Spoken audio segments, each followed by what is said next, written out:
عبد الملک بن مروان اموی حاکم تھا، بادشاہ تھا، گورنر، اور اس نے اہل بیت پر خوب ظلم ڈھائی تھی۔ عام طور پہ یہ ہوتا ہے کہ جتنے امام ہیں سارے اماموں کی مزارات موجود ہیں، سب اماموں کی، امام حسین، امام حسن، امام زین العابدین، امام محمد الباقر، امام جعفر صادق، امام موسیٰ کاظم، امام علی رضا وغیرہ وغیرہ وغیرہ۔ امام زید حضرت امام زین العابدین کے بیٹے تھے، امام حسین کے پوتے تھے، امام محمد باقر علیہ السلام کے سوتیلے بھائی تھے۔ اور میں آج اپنے حلقے کو، اپنے پیر بھائیوں کو بتا دوں کہ تم جن کا شجرہ پڑھتے ہو اور جن کے ہاتھ پہ بیعت کرتے ہو وہ تمہارے مرشدان سلسلہ سب کے سب امام زید کی اولاد میں ہیں۔ ماریرا اور بلگرام کے سادات امام زید کی اولاد میں ہیں۔ امام زید شہید کے بارے میں عرض کر رہا تھا کہ تمام ائمہ اہل بیت کی مزاریں ہیں مگر امام زید کی مزار ہی نہیں ہے۔ سمجھ رہے ہو؟ میں ایک چھوٹی سی بات آپ کے سامنے پیش کرنا چاہتا ہوں کہ میں نے امام زید بن علی کے نام کی مسجد قائم کرنے کا ارادہ کیوں کیا؟ عبد الملک بن مروان اموی ظالم، اہل بیت کا دشمن، امام زید نے اس پر خروج کیا اور خروج کرنے کے بعد آپ شہید کر دیے گئے اس جنگ میں۔ جب آپ کی شہادت ہو گئی تو آپ کی شہادت ہونے کے بعد ان ظالموں نے امام زید کے لاشیں کو شہر کے دروازے پر سولی دے کے ٹانگ لیا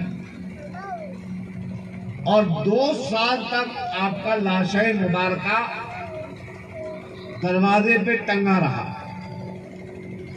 آپ کا بدن اتھر پھولا اور پھول کر آپ کی ستر پوشی فرمائی۔ پھر امام حسین اور اہل بیت کے چاہنے والوں نے آپ کے لاشے کو راتوں رات اتارا اور اتار کر دفن کر دیا۔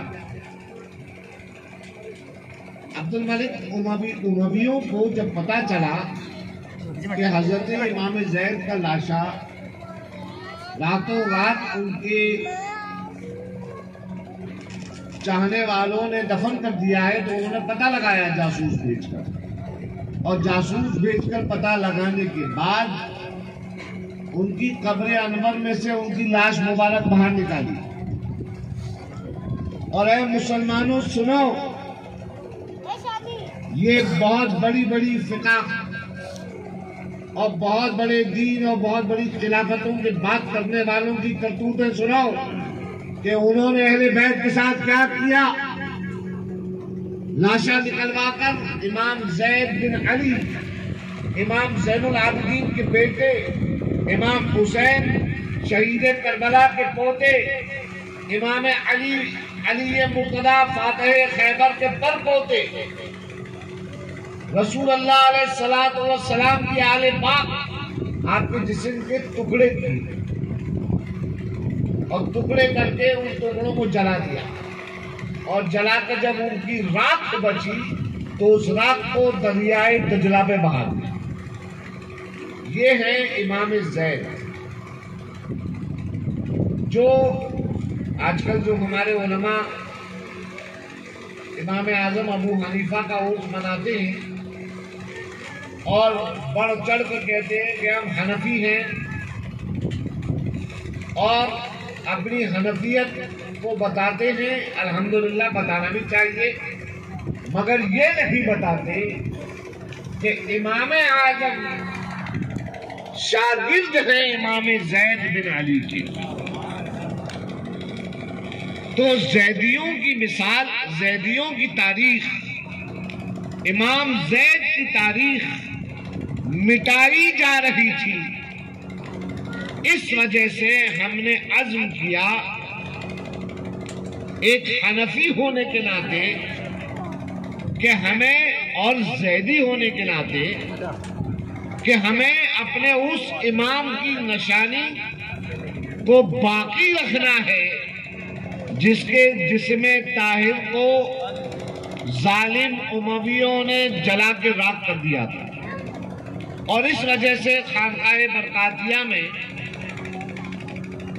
جامع آل رسول کے سامنے باغ زہرا کو آپ اچھی طرح جانتے ہیں، اس میں میرے برکاتی راجدھانی بسی والوں کا بہت بڑا ہاتھ ہے۔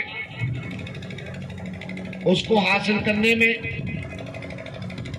تو وہاں پر 5 پلاٹ یعنی 4000 اسکوائر فٹ میں نے وقف کر دیا مسجد زید بن علی کے لیے۔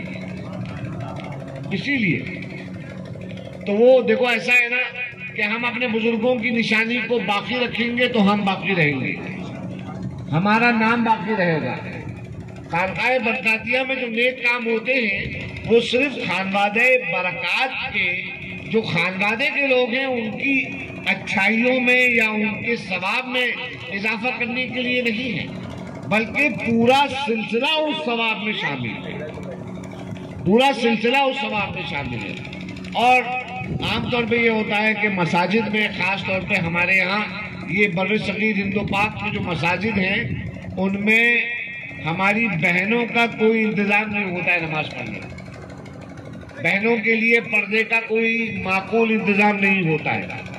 اس کی وجہ سے ہماری بہنیں مسجدوں سے دور ہیں، اس وجہ سے نمازی ہونے میں بھی کم ہے، اور جب ماں کم ہوگی، نماز کم پڑے گی تو اولاد کیسے عادت پڑے گی نماز کی۔ تو اس فلسفے کو سامنے رکھ کر اور رسول اللہ علیہ السلام کے زمانے سے لے کر اب تک فقہ کے موٹے موٹے نقطوں کو دیکھ کر ہم نے یہ فیصلہ کیا کہ مسجد امام زید بن علی کے اندر ہم اپنی پیر بہنوں کے لیے اور اپنی مسلمان بہنوں کے لیے معقول انتظام کریں گے جہاں پہ وہ نماز ادا کر سکیں۔ تو ہم نے اس کے اندر ایک الگ سے انتظام رکھا ہے، آنے جانے کے لیے دروازہ الگ اور ایک پورا فلور با پردہ اس کے اندر انتظام کیا گیا ہے جس میں ہماری بہنیں آ کے نماز ادا کر سکیں۔ پھر یہ ہوتا ہے کہ ہمارے مسجدوں کے اندر نماز ہوئی اور مسجد لاک، اس کے بعد 5 وقت کے علاوہ مسجد کھلتی نہیں۔ پرانے زمانے میں مسجد کمیونٹی سینٹر ہوا کرتی تھی، یعنی اس میں لائبریری ہوتی تھی، اس کے اندر فلاح اور بہبود اور رفائی یعنی سوشل ورک ہوا کرتا تھا۔ تو انہی بزرگوں کے خطوط پر ہم نے کچھ ایجوکیشنل گروپس کے ساتھ ٹائی اپ کیا ہے، اور انشاءاللہ تبارک و تعالی مسجد زید کے اندر ہی ہم نے انتظام کیا ہے کہ نماز تو ہوگی ہی، اس کے ساتھ ساتھ اپنے مسلمان بچوں کے لیے ہم medical entrance, engineering entrance, UPSC exams اور اس کے علاوہ ریلویز، بینکنگ وغیرہ جتنے امتحانات ہیں ان کی تیاری کا معقول انتظام کریں تاکہ ہمارے بچے زیادہ سے زیادہ برسرے روزگار ہو جائیں۔ تو یہ وہ تحریک ہے خانقاہ برکاتیہ کی جس کی دعوت آپ کو ہمارے پیر بھائی رمضانی بھائی نے دی، اور ماشاءاللہ بہت اچھی طریقے سے دی۔ میں تو خیر اتنی اچھے سے بتا نہیں پاؤں گا، مگر رمضانی بھائی نے ماشاءاللہ بہت اچھے سے ڈیلیوری کری، اپنے ڈائیلاگ کی۔ اللہ رب العزت زیادہ سے زیادہ ہم سب سے خدمت لے اپنے دین کے لیے، اور اللہ تبارک و تعالی ہماری خانقاہ سے اور ہمارے سلسلے سے علم کا خوب فروغ فرمائے۔ وآخر دعوانا الحمدللہ رب العالمین۔ السلام علیکم ورحمۃ اللہ وبرکاتہ۔